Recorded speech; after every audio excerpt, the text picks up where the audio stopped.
Johnny Depp sits in his vehicle as he departs the Fairfax County Courthouse on May 27, 2022 in Fairfax, Virginia.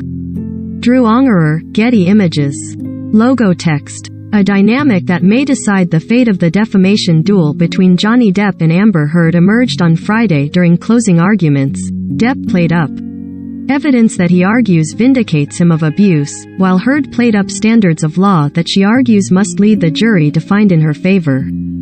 Over 6 weeks of trial, dozens of witnesses and exhibits have been shown to the jury tasked with determining whether the actors defamed each other through over 3 years of public mudslinging in the press.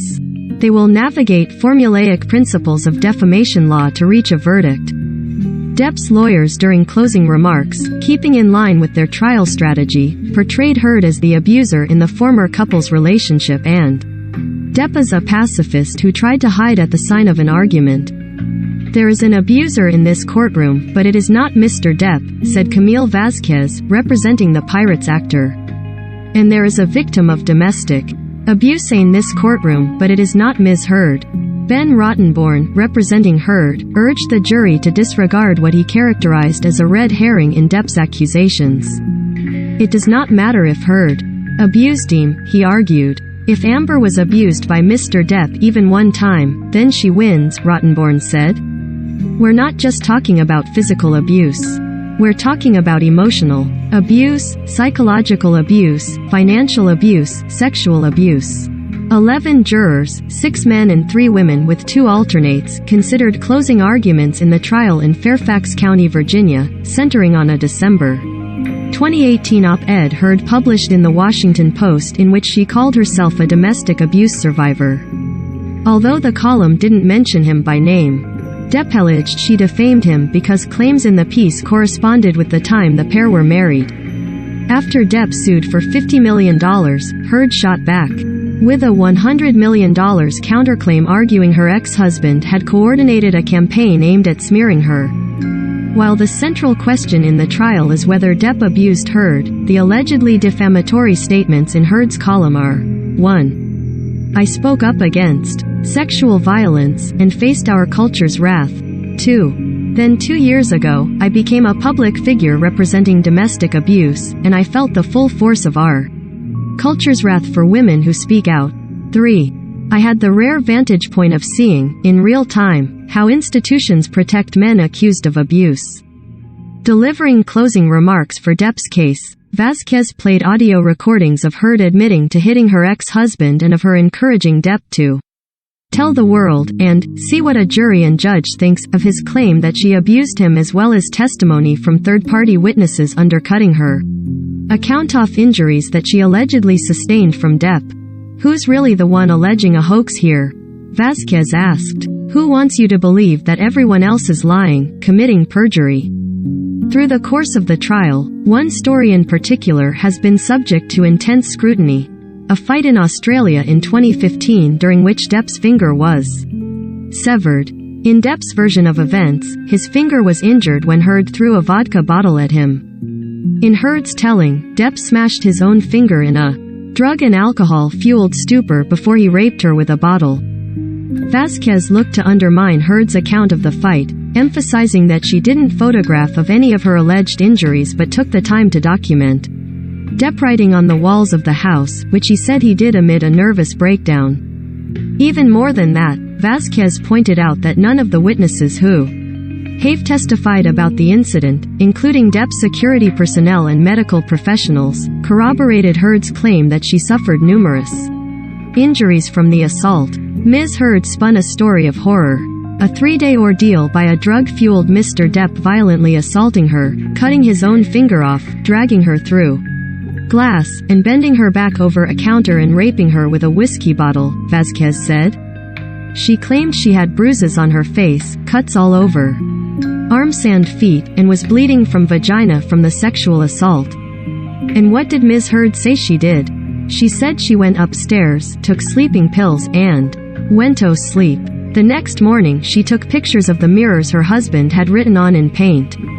She took no pictures of herself. Her alleged injuries are the property damage she testified to in this courtroom. On rebuttal, Rottenborn told jurors that whether Heard cut Depp's finger off is irrelevant to your deliberations here. Amber could have chopped it off with an axe, and it has nothing to do with whether Mr. Depp abused her, Rottenborn said. Rottenborn spent much of his closing remarks clarifying jury instructions on the high standard for Depp to prevail on his defamation claims. Heard has maintained that the op-ed was never about Depp and that she didn't even write the piece.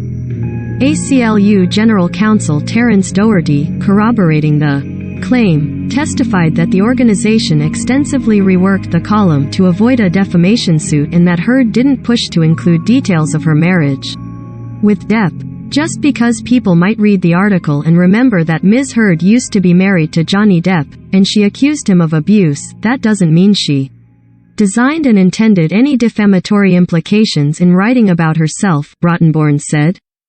There was also extensive discussion of whether Heard meets the standard for republication under defamation law. One of the legal issues the jury will decide is whether Heard republished the op-ed by retweeting the piece. She will only be found liable if it's found that she sufficiently retransmitted or redistributed the content with the goal of reaching a new audience. Merely linking the hyperlink does not amount to. Rottenborn argued that Heard did not republish the piece because there was no content added to the article in her tweet. For her to be liable, she would have had to detail the abuse she suffered at the hands of Depp, he said. The allegedly defamatory statements that make up Heard's counterclaims concern accusations from Adam Waldman, one of Depp's lawyers, who was thrown off the case after leaking information covered by a protective order to the press, that Heard's abuse claims were a hoax. In one statement to the Daily Mail cited in the countersuit, Waldman said, "We have reached the beginning of the end of Ms. Heard's abuse hoax against Johnny Depp." He said in another that Heard set Mr. Depp up by calling the cops, referencing a visit from law enforcement to the couple's house, after which Heard refused to press charges against Depp for domestic abuse. Elaine Bredehoft, also representing Heard, pointed to testimony from friends of Heard who took the stand to challenge Waldman's account of the incident. "They're trying to suggest she's manufacturing evidence with her friends to try to frame Mr. Depp," Bredehoft said. "Nothing can be farther from the truth on that one. She did not want the police to press charges. The jury will decide whether Waldman was acting on Depp's behalf when he made the allegedly defamatory statements." Depp has testified that he only saw Waldman comments when Heard countersued him. For either to prevail, they must prove that the other made the allegedly defamatory statements with actual malice, or the knowledge that they knew the claims were lies or acted with reckless disregard for the truth. Lawyers on both sides also spoke to the larger impact of the trial, which was put in motion at the height of the #Me Too movement. Depp's side argued that Heard, an ambassador for the ACLU on women's rights, betrayed the cause to boost her career. "Nobody has come out of the woodwork to say Me Too," said Benjamin Chu, also representing Depp. "This is the unique and singular Me Too case where there's not a single Me Too." Heard's side, meanwhile, urged jurors to think about the ramifications of siding with Depp in the case. "Think about the message that Mr. Depp and his attorneys are sending to Amber, and by extension to every victim of domestic abuse everywhere," Rottenborn said. "If you didn't take pictures, it didn't happen. If you did take pictures, they're fake. If you didn't tell your friends, they're lying. And if you did tell your friends, they're part of the hoax. If you didn't seek medical attention, you weren't injured. If you did seek medical attention, you're crazy. If you do everything to help your spouse, the person that you love, to rid himself of the crushing drug and alcohol abuse that spins him into an abusive, rage-filled monster, you're a nag. And if you finally decide that enough is enough, that you had enough of the fear, enough of the pain, and you have to leave to save yourself, you're a gold digger. That's the message MD is asking you to send." Jury deliberations started after closing statements. They will resume on Tuesday if a verdict is not returned on Friday. You may play now in your browser. Hero Wars. Pipe. Sponsored. Tang Faf Sang Nek Si Hai Kchem Chad Dui Lightroom. Adobe Photoshop Lightroom. Pipe. Sponsored. Get your creativity started. Try Adobe Creative Cloud. Pipe. Sponsored. Sign up today. Stay up to date with the latest business and industry insights.